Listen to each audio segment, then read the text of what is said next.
We begin tonight with the fallout over the tragic death of Tyre Nichols at the hands of 5 Memphis police officers. Now, if you have a heart, what happened to the 29-year-old father, skateboarder, FedEx driver, and amateur photographer should outrage you. It should shock and disgust you, as should the so-called brothers who chose to behave like a little blue gang rather than as black men. But it damn sure shouldn't surprise you. What happened to Tyre Nichols was as American as apple pie. From the start, the European colonies in the Americas were designed to produce 2 kinds of people, subjects and citizens. And violence was at the center of it all. Even once they left Europe in the early 17th century, the colonizers of this continent remained the subjects of the European kings. Their citizenship existed at the pleasure of the monarchies of England, Spain, and France. Whatever your wealth or land holdings, if you were not the king, you were his subject. But with an ocean between them and the kings, their courts and their armies, these European lords in America increasingly yearned to live free of that status. And this vast, beautiful land wrested through extreme violence from the grasp of the indigenous. Every man could be a king, the citizen of a new republic, invested with natural rights and subjects of his own, his wives, his daughters, his indentured servants, and his slaves. But holding hostage thousands of African men, women, and children, strong and hardy enough to have survived the stress and disease of being shipped like kindling across the ocean in the searing hot sun of the plantation fields, particularly in the large numbers a plantation required, came with tremendous risks. The most pressing being uprisings and rebellions on plantations where white slaveholders were often quite outnumbered. And unlike the history that you learned in school, slave uprisings were constant from not long after 1619 right through the Civil War. And they happened everywhere, from New York to Virginia to South Carolina, Georgia, Mississippi, and Florida. No matter what the planters did, these Africans just wouldn't stop resisting and trying to free themselves. Keeping the unpaid workers on the plantation and from violently overthrowing the system and maybe physically harming the people who claimed to own them required extraordinary violence. And so the planters created slave patrols, drawn from a social station below the planter class, almost all white, but every so often a handful who were black, who could control the enslaved, threaten them with whippings or death in order to keep them from running away, catch them when they did, and instill the kind of terror required to put down rebellions and keep black captives from rebelling as they endured rape, forced human breeding, physical brutality, and the selling of their children. In short, the planters invented the police. And the violence was the training. The violence was the point. And as the planter class grew richer and more determined to shed the last vestige of the kings, the taxes that cut into their slave-generated wealth, the situation came to a head.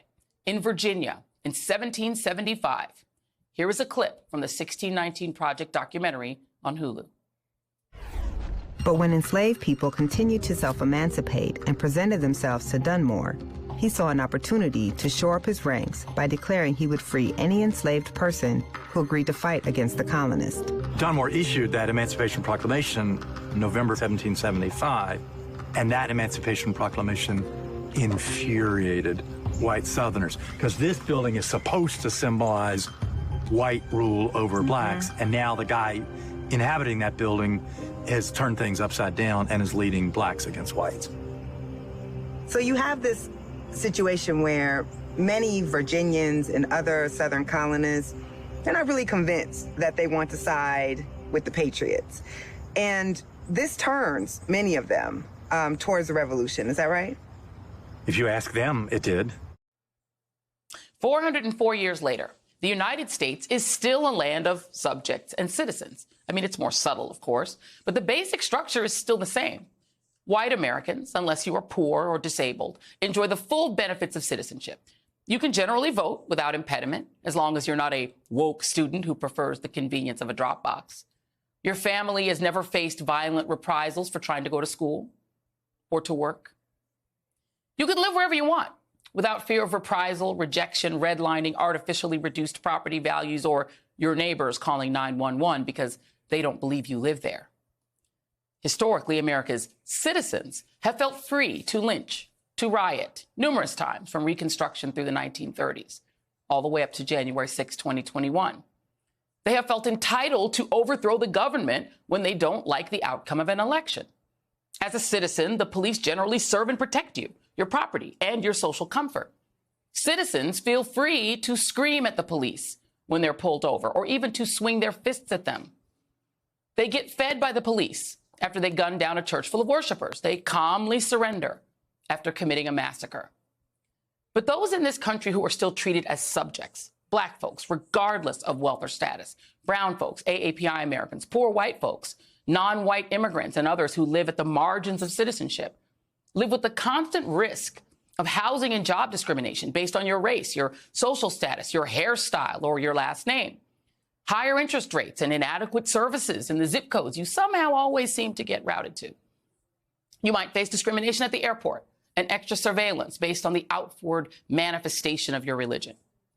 And then there is the often rude, dismissive, cruel, and too often brutal and sometimes deadly policing, which again was designed to control you and keep you socially confined to a status of inferiority and fear, regardless of how fervently you comply, how high you raise your hands, or how much you scream or beg or cry out for your mom. And it literally doesn't matter whether the police officer is white or looks like you, grew up like you, or could, without that uniform on, be you. It's not the race of the officer, it's the design of the system. Again, occasionally, some of the slave catchers were Black. Subjects endure the media and the National Guard, assuming they're in a riot at any moment, even though the cops who did the killing were arrested and charged. And even though it's the police who tend to break up Black vigils with tear gas and batons, not the other way around. Subjects face disapproving questions about what they did to cause their own death. Subjects fear for their children every day of their lives, even when by the grace of God they make it to adulthood, because they understand that at any day or time, they could meet up with the wrong cop on the wrong day and become the next hashtag. And subjects often turn their despair on each other or on their own communities. Those are the two Americas. And now you understand why the right doesn't want your kids to know this country's actual history, or for you to know it, because they fear that if you knew, you might want to do something about it. In fact, you might even demand it.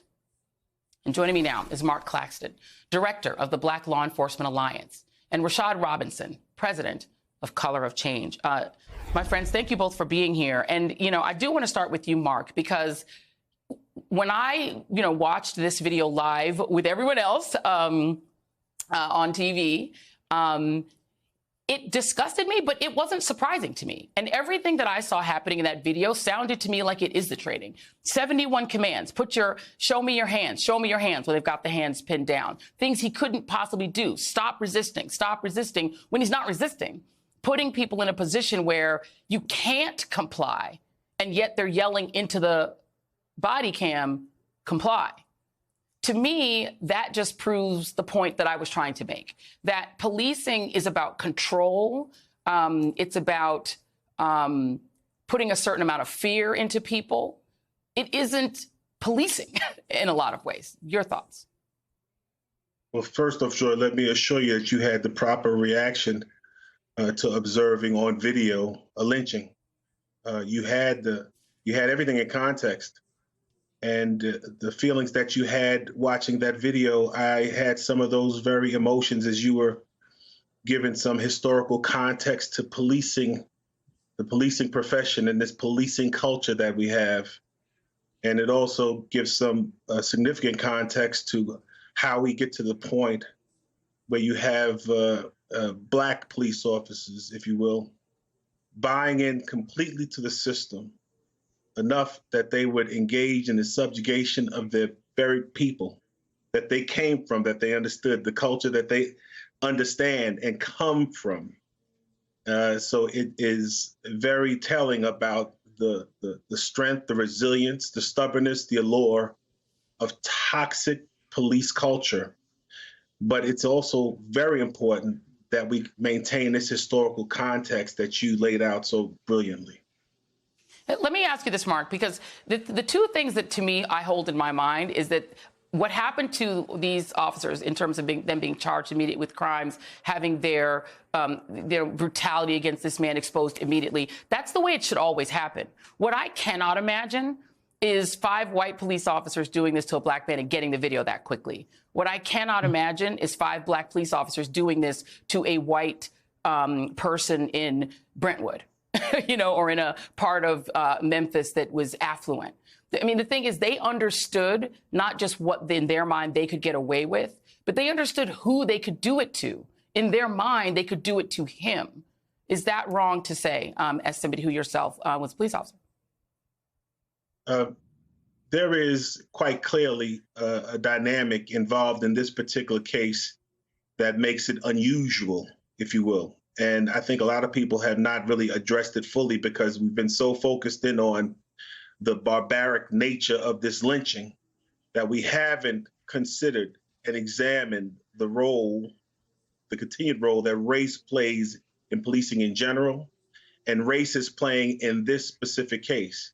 It is unprecedented, as far as I can tell, that you would have the victim be black, and that's common. But the multiple perpetrator officers are black, and the police chief, the commander of the police forces, is black. We have to examine that dynamic and these peculiarities, if you will, and keep them in context to the greater discussion about what happened to Mr. Nichols and what's been happening to communities of color, since the beginning of time.